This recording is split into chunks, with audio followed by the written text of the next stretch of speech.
আজকের গল্প বিষাক্ত ছায়া। রাতের অন্ধকারে গ্রামের এক কোণে অজানা ছায়া নড়ে ওঠে। লোকজন ফিসফিস করে, মানুষরূপী সাপ কি আবার ফিরে এলো?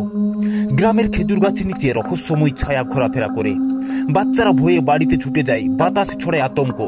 হঠাৎই গ্রামের গৃহস্থের হাঁস মুরগি একে একে নিখোঁজ হতে থাকে।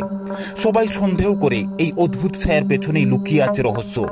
এক রাতে সাহসী কিশোর রাহাত ছায়াটিকে অনুসরণ করে। সে দেখে ছায়া ধীরে ধীরে মানুষের অবয়ব থেকে সাপের রূপ নিচ্ছে। রাহাত চিৎকার করে ওঠে, কিন্তু কেউ তার ডাকে সাড়া দেয় না। ছায়া তাকে ঘিরে ফেলে, চোখে জল জল করে অদ্ভুত আলো। রাহাত তার মায়ের দেওয়া লাল সুতো ছুঁড়ে দেয় ছায়ার দিকে। হঠাৎ ছায়া বিকট শব্দে চিৎকার করে ধোঁয়ার মতো মিলিয়ে যায়।